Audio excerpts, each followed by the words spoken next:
Okay, and welcome back, everybody. This is the First Inning Radio Show, and we are really live on the first inning here on television, radio, and television.com. Okay, just go over to the website, television.com. You'll see a little radio. Just press play. It's free of charge. No sign up, just press play. We are the first inning at 6 p.m. Monday through Friday, baby. Right before every game, and I am the BX Bomber 2011 along with Roger, the big Yankee fan. Say hello, Roger. Good evening, BX Bomber. And before we get into the Yankees and the games, we should start out by discussing your special fan experience tonight. Oh, man, yeah, man. Today was a good game. Today was game 3 against the Detroit Tigers. The final game, it was the rubber match, pretty much. And we lost that rubber match, but I got to meet up with a high school buddy of mine, and he had a ticket for the Jim Beam suite, right? And yo, check this out, man. I want to say thank you to whoever invented the ballpark pass for allowing me to go to these games. This is my 5th game in a row, and this is my record of going to 5 games straight, and then I'm gonna break that record when you come back in the next homestand. That's gonna be crazy. But I know you'll be getting to 9 straight. 9 straight games. That's gonna be the record until I could break it. I don't know when, but that's gonna be the record. But I'm gonna complete that one. But yeah, man, he had Jim Beam suite tickets. So he was with his father, and the story goes is he texted me and said on the Instagram, I'm going to the game. Okay. So I said, all right, man, let me know when you get there, blah, blah, blah. So we exchanged numbers. I call him. He's talking to me. They was at the bar. And what happened was he told me he was at a funeral today. And it's sad to say that one of his friends that was 33 years old and was a cop in like Yonkers or something like that died. Oh. Just dropped dead, and he went to that funeral today, and then he went to the game, and I met up with him. So I guess they got really, and so they had to leave early. And what happened was I said, yo, let me get your wristband, because I needed the wristband to get into the Jim Beam suite, right? The Jim Beam suite. Mm-hmm. So what I did was I carefully took off the wristband, right? And I kind of did half successfully did, but I got it off in a way where I got to lick it back on to my thing, and I put it perfectly with my watch, so my watch can hold it as like it was perfect. And all I had to do was like, yo, I was here like in the beginning of the game, walked right in. I was like, yo, is there a bathroom in there? Like the stupid question, right? So I got in, bam. And the guy bought me a beer, and I drank that.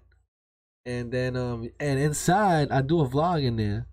And inside, they have free popcorn and free peanuts. Wow. Yeah, which I have some. I took some home with me. And wow.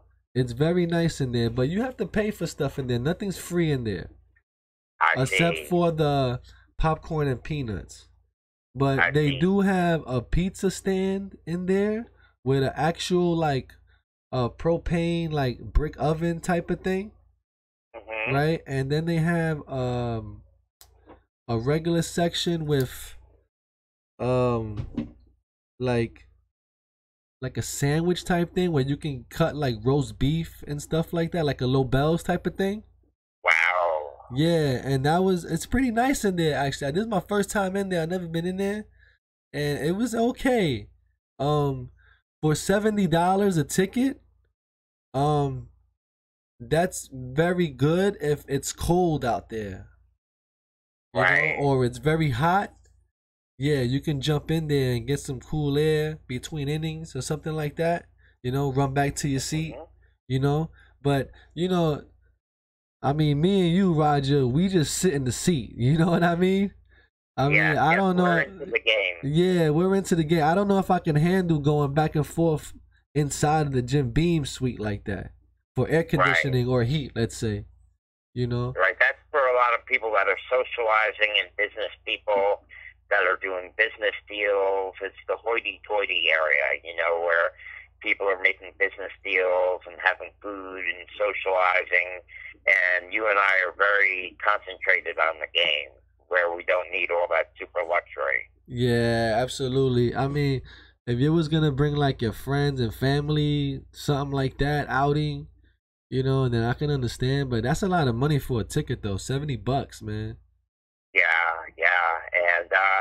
And you were sitting right down on the field for that, huh? Yeah, pretty much, man. And guess how much I paid to sit there?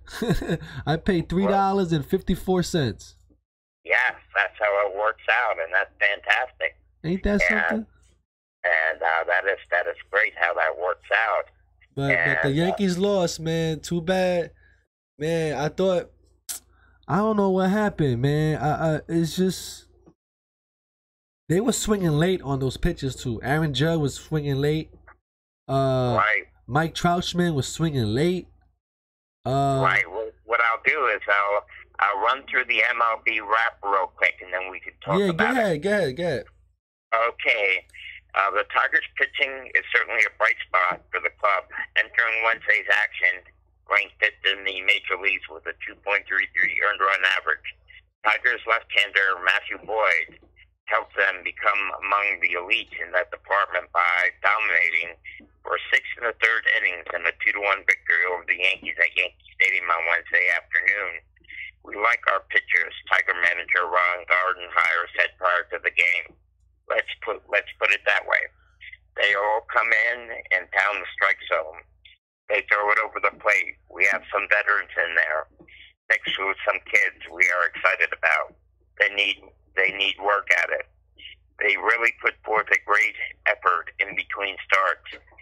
Boyd showed he could pound the zone and had a game to remember. He struck out a career-high 13 batters, scattered 5 hits, and allowed one run. Boyd is the first Tigers pitcher to start his season with back-to-back 10-plus strikeout games, and we have a little bit more here. And unfortunately, Boyd picked up a no decision because the Tigers could place only one run while he was on the mound. However, right-hander Buck Farmer picked up the victory after Gordon Beckham hit a solo home run off Chad Green in the 8th inning. It was Beckham's first home run since August 28, 2016 against the Giants. And the Yankees basically only scored 1 run themselves. So that is the wrap-up. And the Yankees really had trouble hitting today. My goodness. And the Yankees struck out they set a record for the team by striking out 18 times in this game. It was incredible. I don't know if they mentioned too. I saw on the big screen as well that the first win against the Tigers on Monday, that was their 500th win in the new Yankee Stadium. Oh yes, that was reported as well. That's pretty cool, man. I don't know how many wins stadiums have right now, but that's a lot of wins, man. For 500 wins, that's a lot. Oh yeah, considering they're going on their 11th season, they're averaging about 50 to 51 wins a season. They're averaging a record of about 51 and 30 for their 81 game homestand. They're playing well over 600 baseball. Yeah, man. So it's gonna be hard to beat Joe Girardi's record then, right? Of 900 something whatever wins in the new Yankee Stadium. Well, Joe Girardi's record, that was for both home and road games. That was his career record with the Yankees, but the Yankees have their 500th win at home. Yeah, that's what I'm saying. Yeah. And I have a little bit of an update on Severino. Severino has not gotten back on the mound yet, and they're waiting to get him back onto the mound until they're waiting until he is at 100%. So he has not gotten back on the mound, and they're waiting for him to get back to when he is 100%. But they still hope that he's going to be getting back in May. But the deal is it will be like he's just starting his spring training. So we'll see how long it really takes to get him going. And now we have another injury as well, right, Roger? Yes, we do. Troy Tulowitzki has a grade 1 calf strain now. And it is he's probably going to be going on the disabled list. And the guy that's on the 40 is Tyro Estrada. Maybe they could either use Tyro Estrada or Gio Urshela at this point in time. And the Yankees are really becoming the walking wounded here. Let's try to count the players. I believe there's 11 on the injured list now. Holy cow. we have John Carlos Stanton, Hicks. We have Andujar. We have Gregorius. We have CC Sabathia. We have Dylan Betances. We have Luis Severino. We have Jacoby Ellsbury. We have Esteban Florio. We have Jordan Montgomery recovering from Tommy John surgery. Troy Tulowitzki too now. And now Troy Tulowitzki and Jacoby Ellsbury. They have 11 guys on the injured list as of right now. And it's really looking like by the time I get up there to meet up with you on April 16th, the Scranton Wilkes-Barre Yankees will be playing. You know, is what it looks like it's going to be, because they are the walking wounded at this point. They have some very serious injuries now. I know, man. Last year it was the pitching, and now is the fielding. Right. Well, CC is out. I think I forgot to mention CC. But CC, I have a little bit of information about CC. But wait, CC is technically not really hurt though. He's doing rehab games now in the minors. You know, I think that was just a stunt, just to do whatever they want to do with him. Right. They expect CC could join the rotation as early as April 12th. Wow. And CC Sabathia is doing something nice. CC Sabathia will host 52 youth from the local boys and girls clubs in each American League city and one National League city. He has invited them to the first game of the last series in each city in the American League that the Yankees are playing at in San Francisco. So he'll be hosting 52 youth, for his number of boys and girls from the Boys and Girls Club in each of the cities for when the Yankees come in. Well, tomorrow they going to Baltimore, so I guess he'll be doing one in Baltimore, right? Right. It'll be the third game. He is the first game. Yes. So the first game of not tomorrow, because it's going to be the last series that the Yankees appear in at that city. Oh, so every last series, you saying? Right. It's going to be the first game of every last series. Got you. So that'll be that'll be like in late summer then. Right, or September. Yeah. Or, so that's when he'll be doing that. The second half. And Hicks is still not doing anything at all. He's been out since March 1st, and I don't know if his back has improved at all, but he is still not doing anything at all. Man, that's crazy, man. I don't know what we're gonna do. Yes, I mean, at this point, if they get Gio Urshela up there, he's a great fielder and an infielder, but he's not a major hitter, even though he had a great spring training. But then again, the Yankees hit like crazy in spring training, and they've cooled down to nothing now. They only scored 20 runs on this homestand. What if, right? Let's be optimistic, right?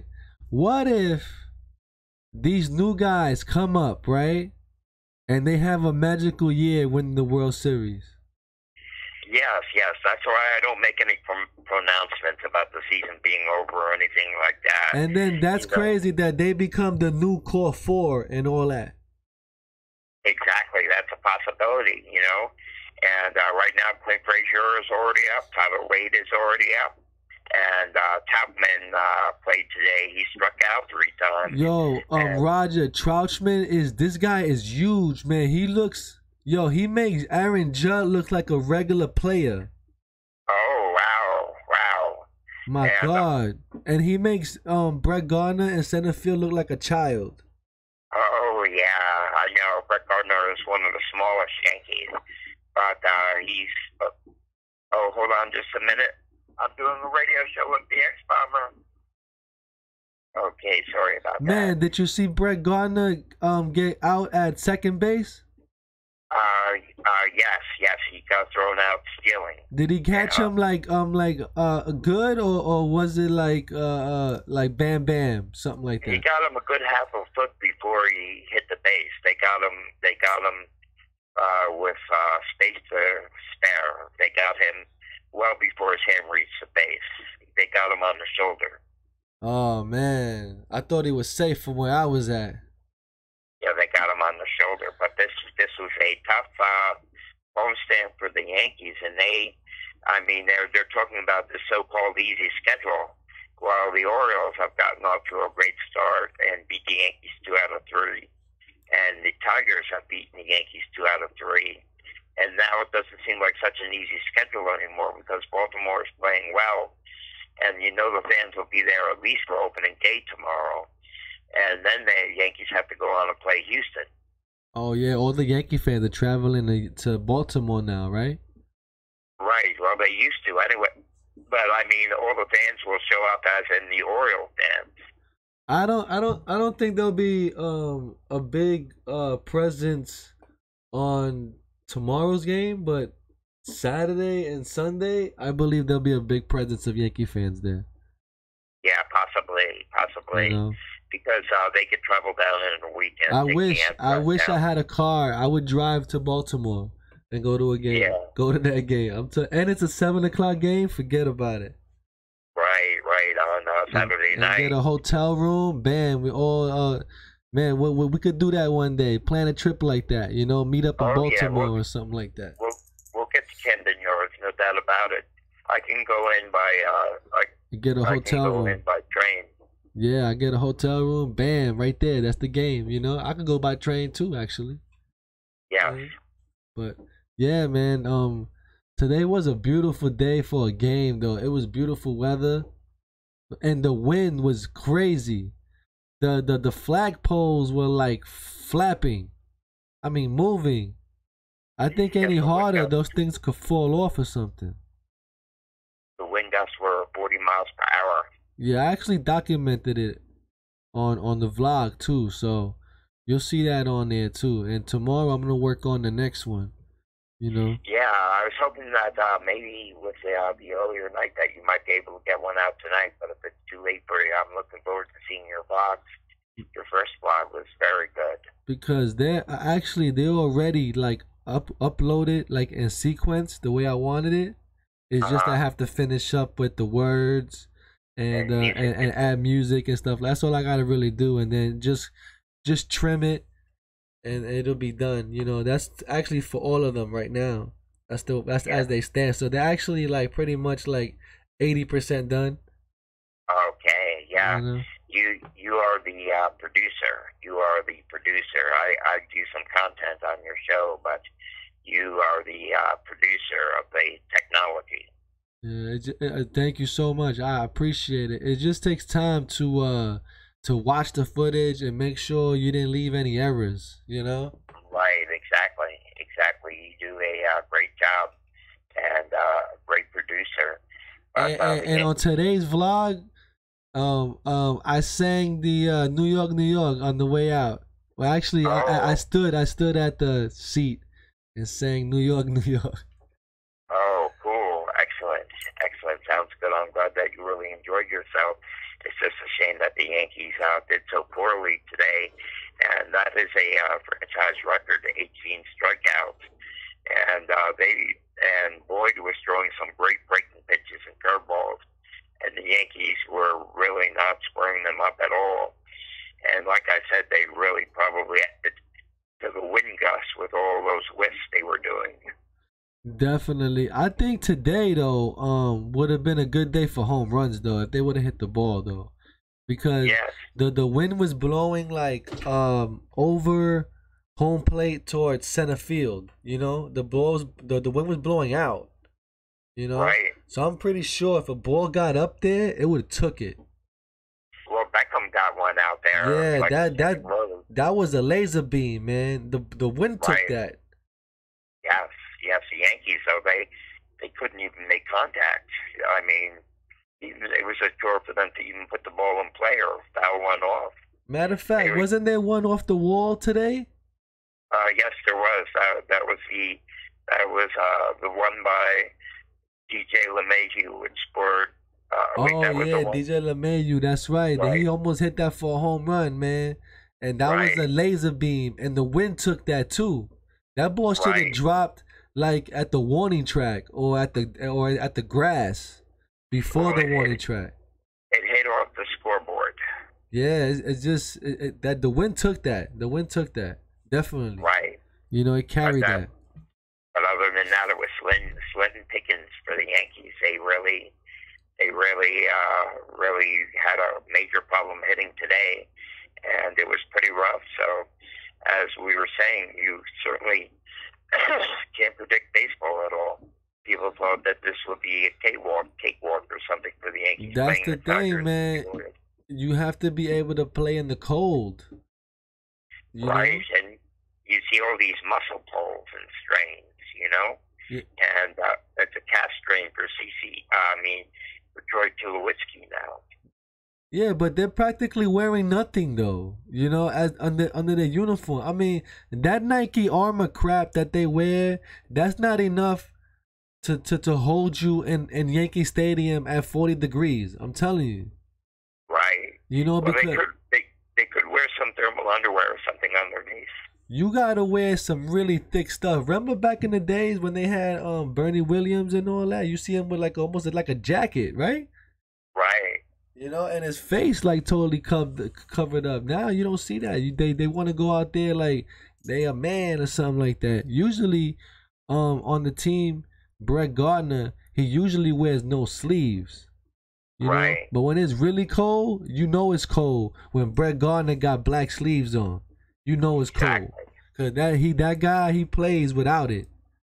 And in the old days, the uniforms were wool. They had wool uniforms back in the olden days in the 1950s, or cotton. They also had cotton as well. They had cotton uniforms. And in the 50s, they were wearing cotton, which is a little heavier material. Wow. How about this theory? What if we was managers right now? We had the Yankees in our grips, right? You know me, I'm gonna think about the cold weather thing, right? And I know that they can't play in the cold weather, right? And at this time, they don't do good. Shouldn't you? I think, would you put your minor leaguers out there first? Let them play opening day, the main players, and then put your minor leaguers out there. I just don't want to do that because once the games count, they count, and every win is important. And they want to go with their starting lineups right from the beginning. And quite frankly, they should be able to play in the weather because they're making millions of dollars. And I don't understand why they're getting so many injuries. That's true. And that's what I wanted to get explained, because why? It's like, come on, like you can't play through this. Like, how we used to play baseball, we used to get hurt or something like that. For us, we was like, it hurt, but then tomorrow, later on, it doesn't hurt anymore. You keep playing.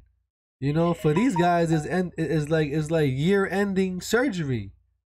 Yeah, I did have to miss time though back in 1982 when I was a senior in high school, and I slid into second and really hurt my back, and that turned out to be a chronic back problem that I have to this day. But I heard it several other times since then. But I did miss time at that time too.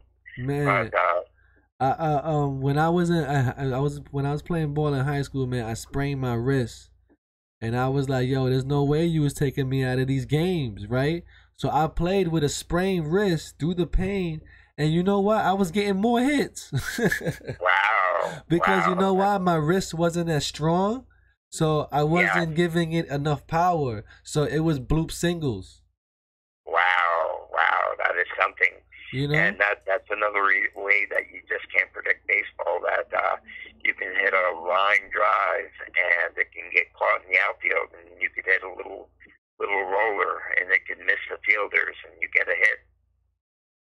that's right, man, and that can go a triple. F that. Exactly. You know? Oh man, and you know what? Aaron Judd, he made a great catch today in right field, man. He made that leaping catch. That was awesome, man. I'm proud of him because I talked down on him about his fielding skills, you know, and he keeps proving me wrong, and I like that. Yeah, you're in disagreement with John Sterling. John Sterling thinks he's an outstanding right fielder. I think he's very slow out there, but you know, I think he could do better. But he's proven me wrong so far. Right. Oh, by the way, with John Sterling, he may miss his first Yankee broadcast in 30 years. And the reason that he may miss it in June, because his triplets are graduating from high school. Oh, wow. That's awesome. So, you know, he obviously had kids when he was an older man, and he has triplets, and they're graduating from high school. So there's a possibility he may miss that broadcast. And that'll be the first one of any kind that he's missed. You know, because he did Islander hockey games. He did the Atlanta Braves for the Wild. No, that's well deserved, man. That's well deserved. You know, that's awesome, man. That people are graduating like that, and you get to be there. You know. Right. Exactly. So he says that's the priority. Yeah, those kids deserve that. They deserve that. Any kid deserves that. Right. So that could be the first Yankee game he's missed in 30 years. We'll see how it works out. From what I understand, their graduation is in the afternoon, and then the Yankees are playing at night that time. We'll see. Knowing him, he'll probably get in like the third inning or something. How come this will be awesome? All right, if John Sterling's not going to be there, they should add Susan Wallman to the Yes Network for that one day and simulcast the Yes Network radio cast with the radio. Oh, well, what they're actually going to do is they're going to use, I forget the man's name. That'll be dope. But the Spanish broadcaster is coming over. Oh, okay. Yeah. Oh, that's gonna be whack. That's gonna be whack. WADO, I believe it is WADO, or so, you know, the Spanish Yankee broadcast. Right. The Spanish broadcaster would come over if John Sterling's not able to make it. Man, I would have added Michael K to the booth. I would have did the Yes Network together with the radio station. Well, you know, that's the way they used to do the Yankee broadcast when they were all on WPIX. You know, Bill Rizzuto would do 3 innings in the radio booth, then 3 innings of television, and they would alternate. You know, when Frank Messer was doing the games on TV, Bill Rizzuto would do them on the radio, and then they would reverse. Oh, I never knew that, actually. They that's how they did it with Bill White as well. And they had the 3 broadcasters, and they would go back and forth between radio and TV. Man, that must have been something those days to listen to that, right? Oh, yeah, that's where I grew up with. Bill Rizzuto, Frank Messer, and Bill White on WPIX Channel 11. Yeah, man. Phil Rizzuto was a character, man. He was good to listen to, you know. And they wasn't even talking about baseball half the time. Oh, he did a good job. He was he was a real prankster and a real, you know, like funny guy and stuff. He made you laugh. But when baseball was going on, he would get serious about it. But you know, he was a real character. Nah, he sure was, man. But you know what? This is gonna be the end of this radio show. And it's been a great day. It was a great game too. You know. Yeah. And you really enjoyed yourself. You had great seats and great experience. And I just appreciate everyone, you know, the support and all that stuff, man. Really do, man. And hopefully the Yankees could you know, make something out of this, you know? Yeah, they will. It's very early. Yeah, but until then, we'll see everybody later. Please like, subscribe, BX Bomber 2011, Instagram, Twitter. and all that stuff. And we'll see you in the next one. So long, everybody.